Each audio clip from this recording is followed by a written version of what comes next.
If you take a baby pig and on top of the milk it's getting from its mother, you also give it artificial milk in a bottle, it will grow more. So it's telling us, well, this piglet has a growing capacity that is greater than what it's doing consuming the milk that the sow is giving. So the sow milking is actually limiting growth rate of the piglets. So basically, that's what I'm focusing now, is try to increase the milk yield of the sows so that the piglets grow more. Then obviously they are more resistant, they're more vigorous, they take less days to reach market, and so on and so forth.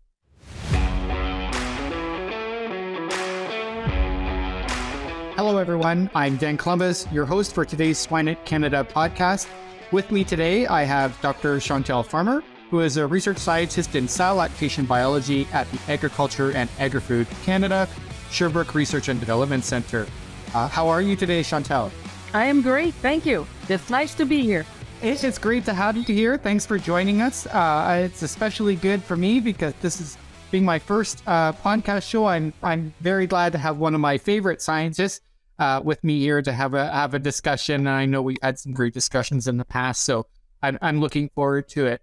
I know it might be hard to believe, but some of our audience may not be familiar with you. So before we start about today's topic, I'll have you just introduce yourself and give a little bit of background of where you've been and where you're going. Okay, well, basically, I'm a city girl. I come from Montreal City, so it's quite amazing where I ended up. But I've done a bachelor degree at McGill University in animal science. Then I've done my master's at the University of Saskatchewan. I was a first graduate student at the Prairie Swine Center, so a couple of years ago.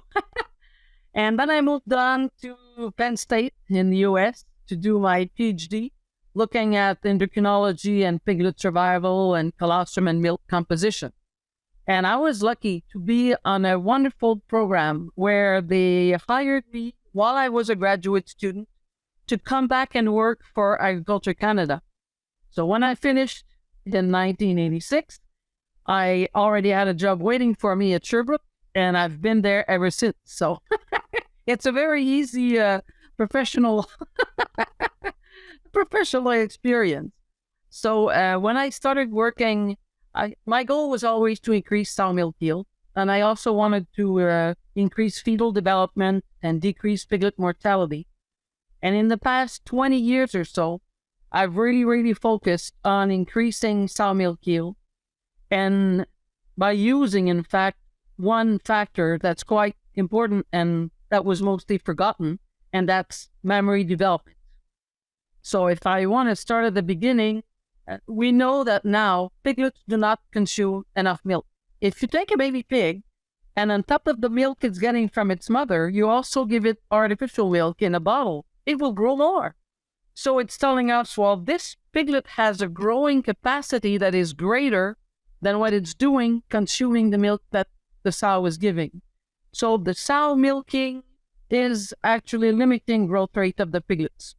So basically, that's what I'm focusing now, is try to increase the milk yield of the sows so that the piglets grow more. Then obviously they are more resistant, they're more vigorous, they take less days to reach market, and so on and so forth. So about 20 years ago, I started looking at mammary development because it's known, and it makes a lot of sense, that the number of mammary cells that are present at the beginning of lactation will have a great impact on the optimal milk yield, the potential for the amount of milk produced. And I mean, obviously it makes sense. The more milk synthesizing cells that the sow has, the greater her milking potential. But how do we go about increasing or maximizing that number of cells that can synthesize milk?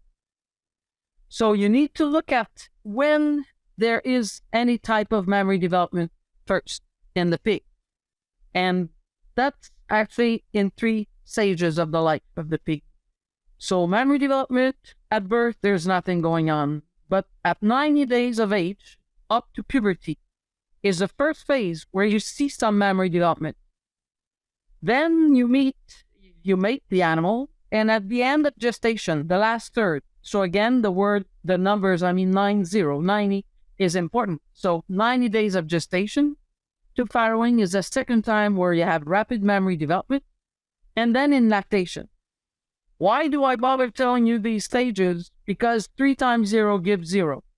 It doesn't matter what you do to an animal that has no mammary development, it will stay like this. Give it any hormone, give it any amino acid, any energy, whatever. It won't do a thing because there's nothing going on. But if you have some mammary development, then you can make the slope steeper with nutrition, hormonal treatment, whatever. So that's why it's so interesting. As a scientist, I don't care as much about the lactation period because I want the animal to start lactation already with a maximal number of milk synthesizing cells. So I've done research focusing on this prepubertal period and the late gestation period. I could tell you a lot of things which would take a lot of time, but what I want to focus on today is that late gestation period, which in fact gave us some very, very interesting results recently. Am I rambling on too much, or this? No, it's good. I mean, this is all good information. I know you have an entire career worth of this research going on. Very, very good research. So I think our audience will be interested in anything you want to although. Well, I think those last results are very, very interesting. So that's why I'm focusing on that right away. And then we can talk about other things if you want. But I think that's most important for producers. In that period from day 90 of gestation to farrowing, if you increase energy to high levels, it doesn't have any beneficial effect. In fact, it may even have a negative effect because if the animal is too fat, then it will have a bad effect in terms of mammary development. But then when you look at other things, such as protein, and more specifically, the amino acid lysine, then it gets interesting. There was a study done where they increased lysine by 40%. They did not look at mammary development, but then they looked at growth rate of the piglets, and they saw a significant increase in the average daily gain of the suckling piglets. So one reason for that would be that in that crucial late gestation period, mammary development could have been stimulated. So what I've done is, again, and that study was done by Che and collaborators, published in 2019. So then I've done a project using the same treatment, 40% increase in lysine during the critical period from day 90 of gestation to farrowing. I've done this increase by giving more of soybean meal, which contains a lot of lysine. And when I increased lysine in that specific period, and then I euthanized the animals on day 110 of gestation, collected the mammary tissue, did a dissection, then looked at composition, weighed the amount of parenchymal tissue, which is a good tissue where you do see milk being synthesized. That's where things got really interesting. That milk synthesizing tissue was increased in terms of weight of that tissue by 44% when you do a 40% increase in lysine. That's a 1-to-1 ratio. That's amazing. That's amazing. So 40% more lysine, 44% more of that good milk synthesizing tissue.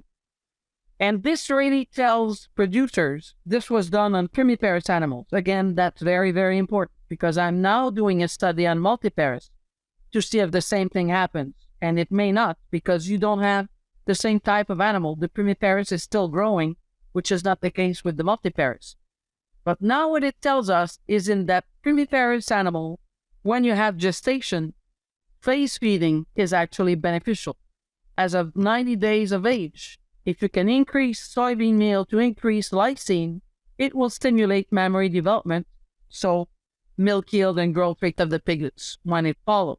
So those are very interesting results. And right now there's one company in particular that I will not name that's doing a study with 100 animals treated and 100 controls.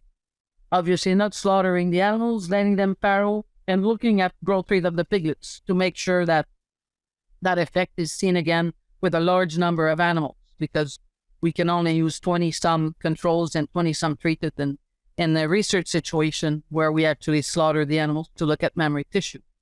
But basically, yes, it's beneficial. And now what needs to be done, and which I'm doing right now, first is to see, okay, multiparous animals, do we see the same thing? I will know that in 6 months. And then the next question is soybean meal.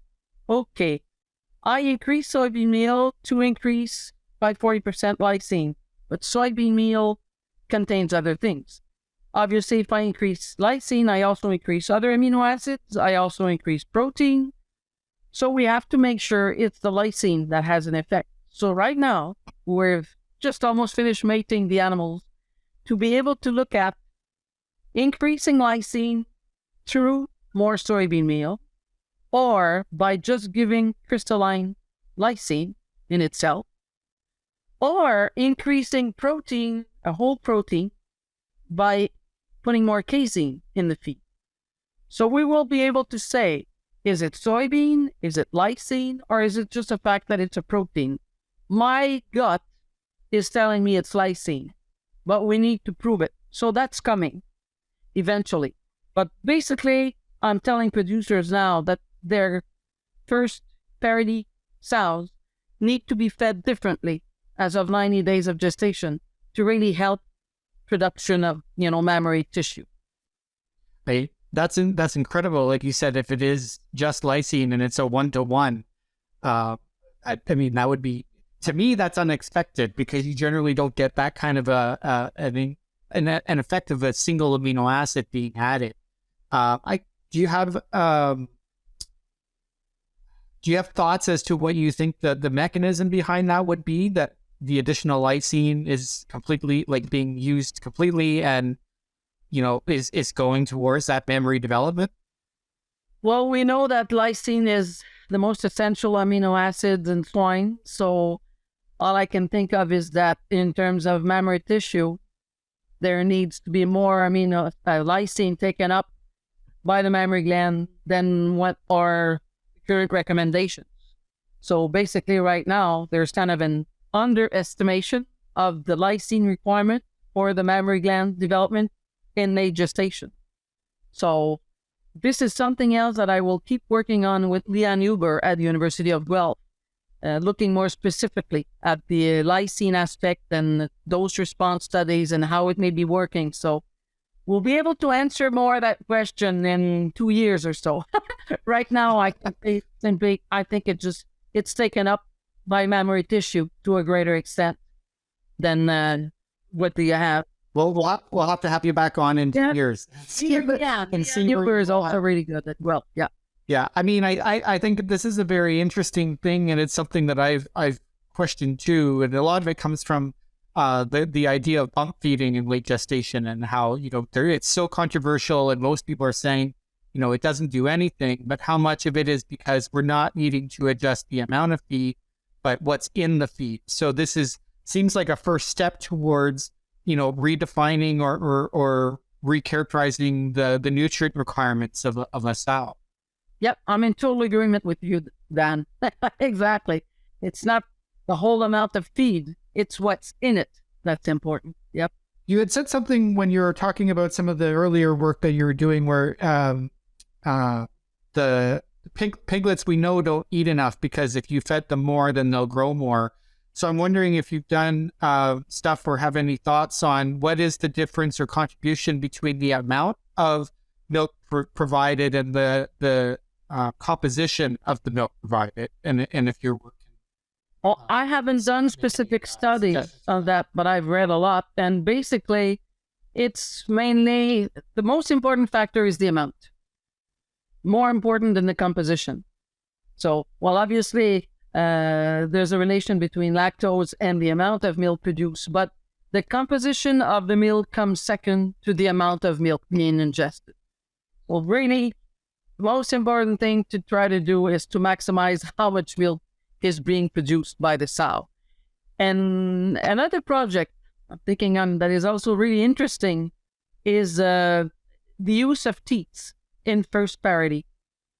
A lot of producers have small gilts, and when they farrow, when they have a lot of piglets, then they realize, oh my goodness, these animals are so thin that if I let them have a first lactation with so many piglets, they will lose too much weight in lactation and it will decrease longevity in the herd. I will have to get rid of them. And they're right. So basically, they've been asking me, can I just, get rid of some of these piglets, pull them out, and give some of these animals a break. Let her have less piglets than the number of teeth she has. And a few years ago, I couldn't answer that question until I designed a study to specifically answer that. So what I've done is I've done a study where in first lactation, I have taped some teeth and I left some teeth untaped. So I had 6 piglets and I had 6 teeth available, 6 good piglets, 6 good teeth. And then I came in second lactation.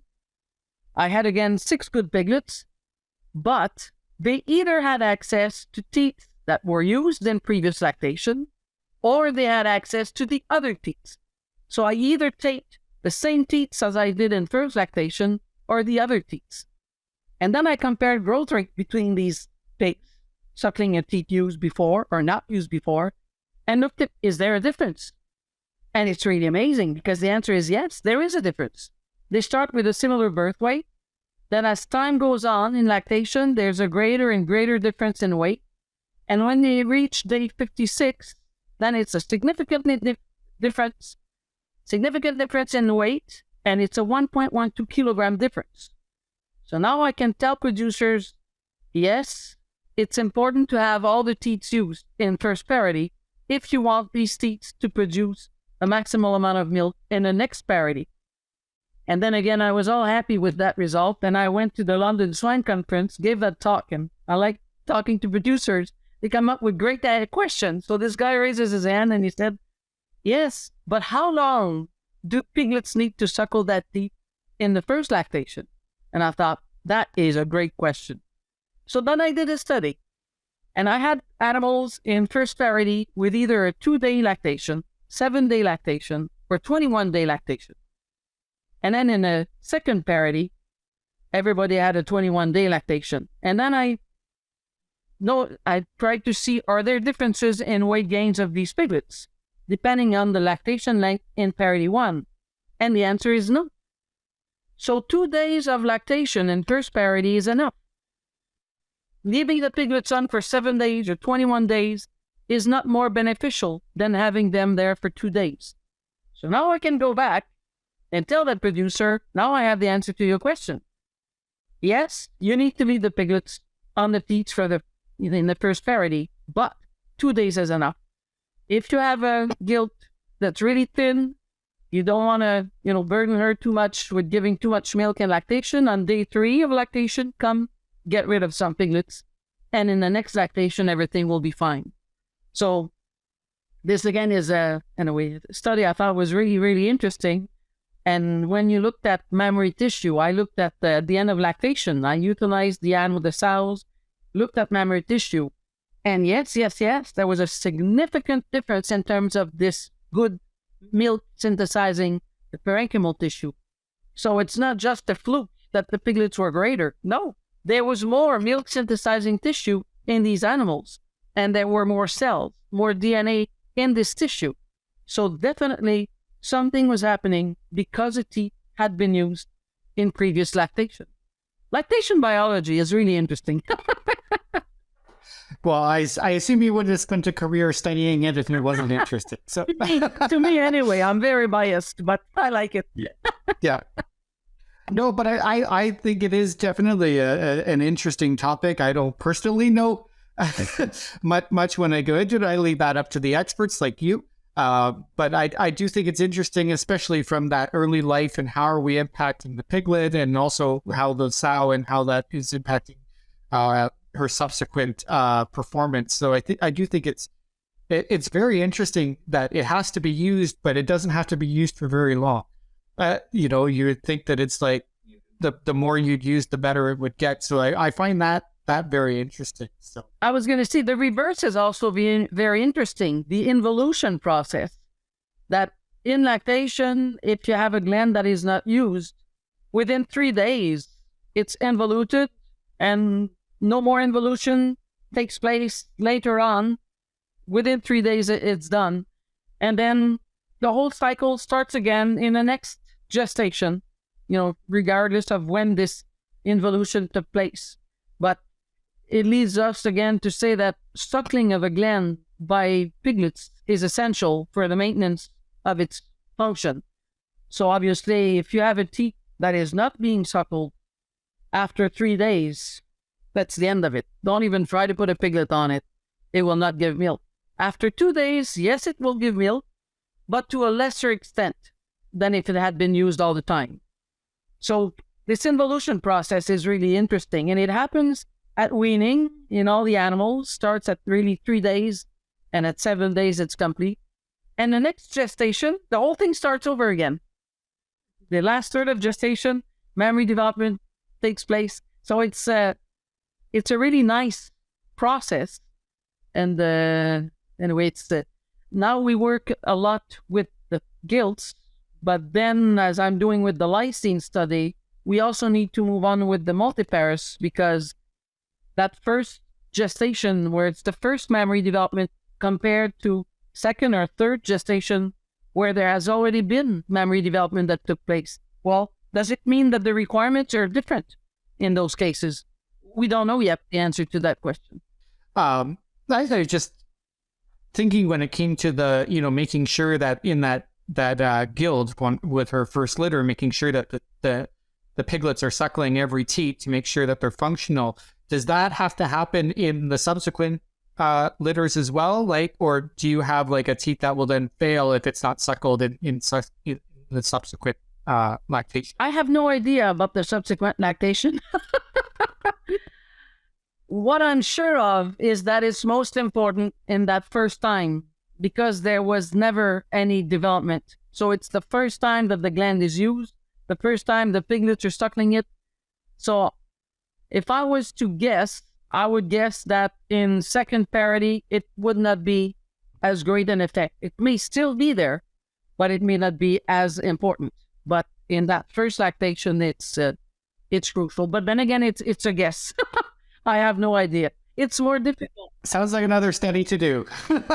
Exactly. It's more difficult to do studies with multiparous animals, obviously, because you don't have a lot of them around, and then you have to slaughter them. So it's more difficult. We work more with gilts, but yep, more studies need to be done. It's simple. Yeah, it just, to be in my head, I'm thinking it would be interesting to know if you have your multiparous animals that don't necessarily need every pig suckling, to cross foster from them onto a gilt that might have a smaller litter, and make sure that everything is used in that first one, and kind of maximize her, right, and put the efforts on her. Yep, that could be a way of doing it. However, right now, we kind of have a reverse problem where even gilts have too many piglets. So a lot of the time, you look in your farrowing house, and there's more piglets than teats.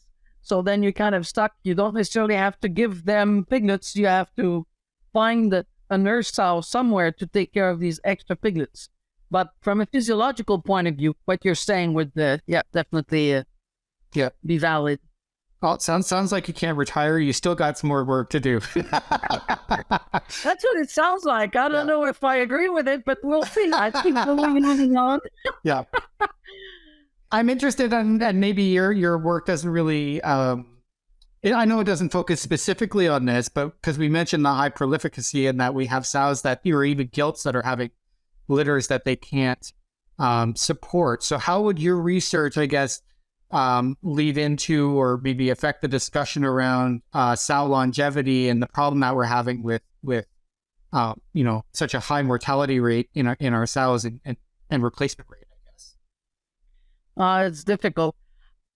There's not really something that I'm doing now that relates to the longevity of the sows. All I'm doing is trying to maximize the milk that they produce while they are there. But what I can say is that longevity is so important. Because when you look at milk yield of a sow, well, the pluriparous gives less milk than the second parity sow, and then it peaks around third and fourth lactation, and it still stays on around fifth, and then it goes down. So you have all the advantages of keeping a sow in your herd for at least 4 parities, at least. And if you ask around, nobody does that, very rarely. So longevity is important. I couldn't agree more. There are not many people who are doing studies on longevity, and it's something that is crucial, even from a lactation biology standpoint. I mean, gilts produce less milk. Why not keep the animal and have her in third and fourth lactation where her milk yield is maximal?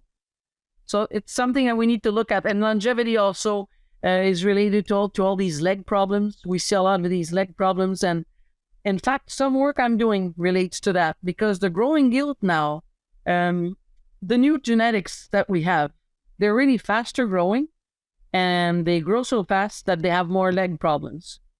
So I had done a study early on and looking at feed restriction of the replacement gilts before puberty. Because as I mentioned, from 90 days of age to puberty, that's the first phase of rapid mammary development. What do we know in terms of nutrition that can affect that? And feed restriction is one factor that can affect it. So the 20% feed restriction and that critical period will decrease mammary development. Okay, 15 years ago when I did that study, nobody wanted to do any feed restriction, so it was not so relevant. But now it's different. Now producers tell me, can I restrict feed intake of my growing gilt before mating because she's growing too fast and she has leg problems and longevity is not so good in the herd? So then I've done a recent study where I've done again the 20% feed restriction, but I also tried 10%, saying maybe 10% will be good. Or I tried a feed that had 25% more crude fiber in it, so a dilution of energy by 5%, so that the animal has more volume in her stomach, so she feels like she's not so hungry anymore, but you've diluted the energy and the feed. And then what we've done is these animals were allowed to farrow, and then we looked at growth rate of the piglets. And this is a study by Nicole Gregory at the University of Guelph, which she's a student with Leanne Huber. So it was really interesting because what was found is in terms of growth rate of these piglets, there was no difference. So then I'm thinking, well, this makes no sense. If I know a 20% feed restriction inhibits mammary development at puberty, it makes no sense that she produces as much milk. So I went back to the data. And what I realized is in my early study, the animals were not eating as much. So you had a control animal that was eating less than the control animal nowadays. Currently, the control animal was eating 3.5 kilos. So when you did a 20% restriction, it was 2.7 kilos. In my early study, the 20% restriction gave 2.1 kilos of feed intake per day. So now what I'm telling producers is there may be a minimum amount of feed intake required from 90 days of age to puberty, that period where you have rapid mammary development. All I know is 2.7 kilo per day is okay, 2.1 is not okay. I have no idea where in between the cutoff line is. So then I can tell a producer, yes, if you want to do some feed restriction, you can do feed restriction to 2.7 kilos. Below that, I have no idea. So more studies to be done, but that fits in with what you were saying about longevity of the animals. So if the animals grow, a bit slower, they have less leg problems, then you may keep them in the herd for a longer period of time. So that's one study that kind of fit with that. Yeah, definitely needs to start getting the producers to change the way they're thinking, and that we don't always need to maximize growth and everything, right? To focus on other factors as well, and that eventually that'll pay off. And they're starting to catch on, because when you see all these leg problems and getting rid of animals way too soon in their productive life, then obviously you want to change something in the way that you raise these replacement gilts. And I always say, my goodness, these gilts don't have the same objective, same goal in life as a market pig. Please don't feed them the same way. Don't treat them the same way. Market pig, it's 6 months of age, goodbye. But the other one will stay in your herd for years, and she will be producing a lot of milk. She will need her legs. She will need her mammary glands, and she needs to be fed accordingly. So special attention really needs to be given to how we care about the replacement gilts. Yeah. I think that leads in very well into my next question. So personally, I think that we need to be disruptors if we're going to advance the industry. So we need to challenge what's currently questioned out there. So my question to you would be, what is something that you would put out there or suggest that most people are going to disagree with, but it's something that you really believe that we need to change? Well, that face feeding is one, because when you tell producers or even feed companies, and I've told a lot of feed companies, and some of them look at me and say, no, impossible. Why? Well, no, we don't work that way now. We don't have the feeding systems, or the producer, they don't have the number of bins. They don't have the feeding, regime. I don't care what their reasons are, but I can tell them from a physiological point of view that that's where we're heading. But the nice thing is, I've said that for the past year and a half now with those lysine results, and more feed companies are saying, yes, we agree. Yes, we agree. Yes, we have to move with these systems where you can have different types of feed that are being used. I mean, we're getting better with time. It's not just feeding for 114 days the same thing.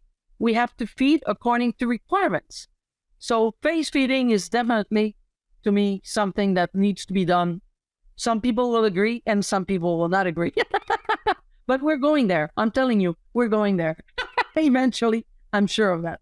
I'm definitely one of the people that agree with you. I think it's interesting that, we focus so much on the nutrient requirements and how those change over the lifetime of a growing pig, but we think that the sow is totally fine with the same diet with everything that she's having to do.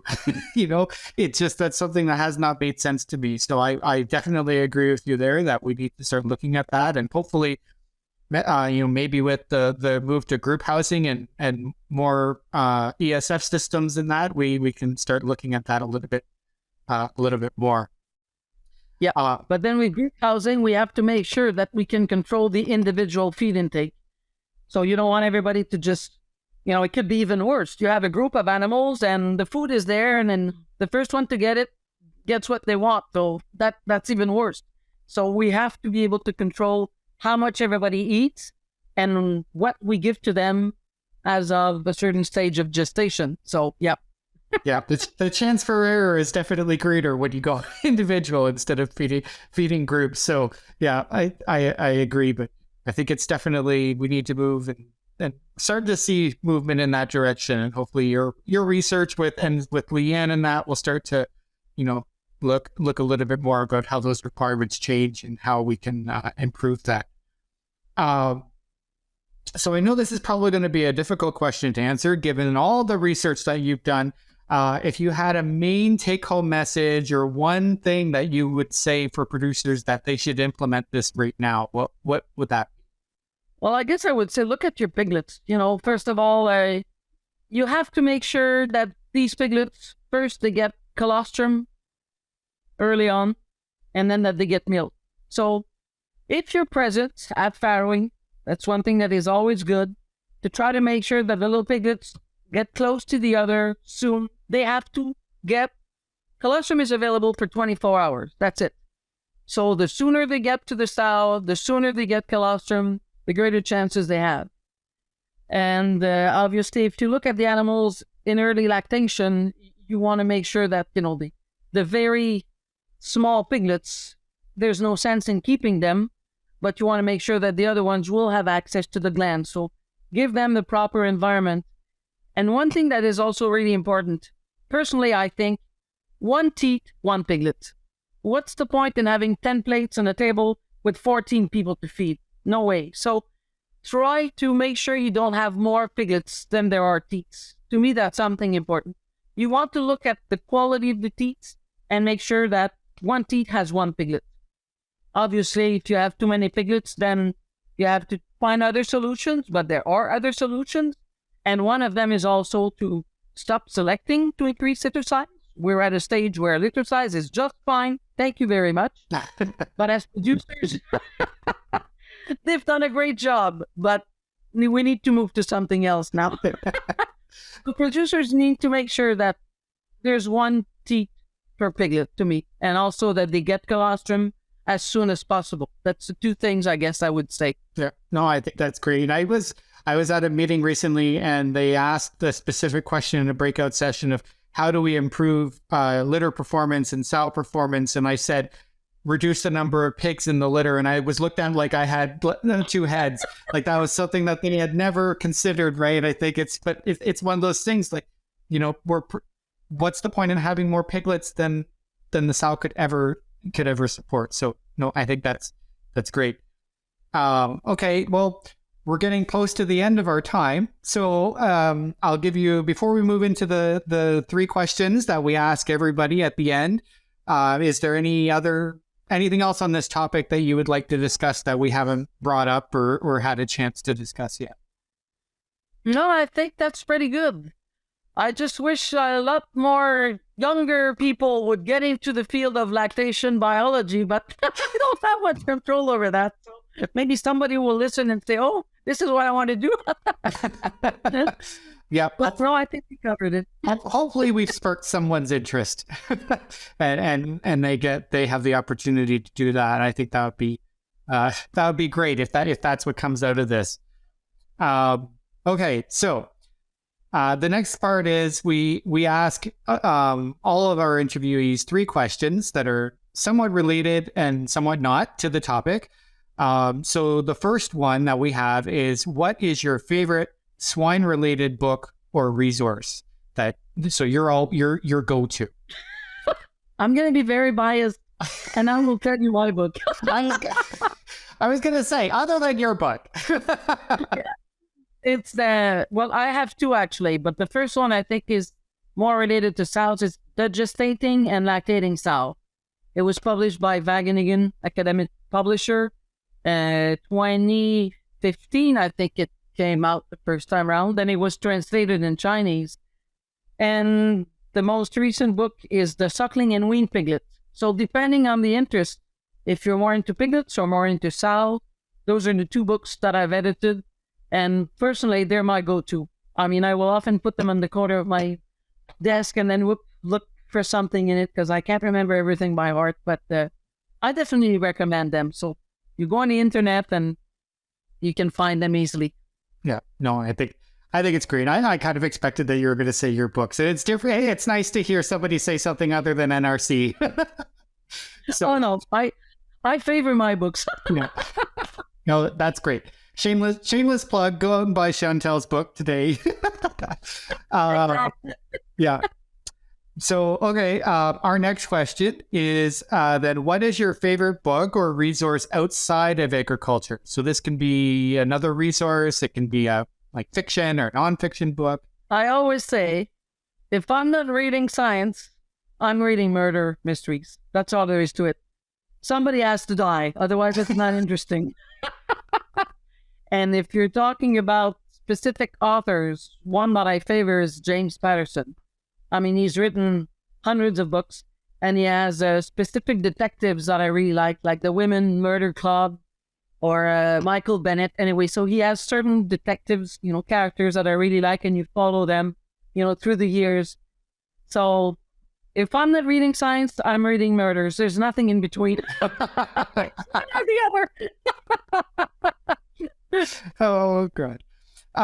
So, okay. And then finally, I guess, yeah. So finally, our question would be, what sets successful swine professionals apart from those who are not? And you can define success however you want when you say that. In my mind, being successful is that what you're doing is being useful to the community. So I can write a lot of scientific papers and be very successful. I won awards. I'm really happy. Yes, that's a scientific success. But if it's nothing that's being used by producers, it ends there. So to me, being successful really means that what you're doing is useful to people in the field. So if I have swine producers that are using recommendations that I'm giving to them because of my studies, then to me, that's really being successful. And in terms of being successful in your career, there's one thing I would like to recommend to people, and it's to follow your dreams. Don't give up. I truly, truly believe that if you love something and you work hard at something, you will be good. And if you're good, then you will achieve great things. So I tell people, when I give a TED talk once, and I said, don't give up. and you have to love what you're doing. I talked to you about sows after 40 years, and it shows I love it. It's interesting to me. So, don't settle for something else. If you love something, go for it, work at it, and I'm confident that things will come out. That's my word of wisdom. Great advice. I think it's everything that a lot of us should strive for and definitely strive for. So we can let the audience know that they too can be a city girl from Montreal and become the world leading expert in memory development. So I think that's great. Okay, well, Chantal, it's been great. I love having conversations with you. I always have such a good time and learn so much. So thank you very much again for being on the show. It was my pleasure, Dan. I'm really, really happy that you were the host. It was nice to talk to you. We haven't seen each other in a little while, so that was a nice way to reach out again. So thanks for inviting me. It was a pleasure, and I hope people will find this interesting. Yep. Okay. Thank you very much.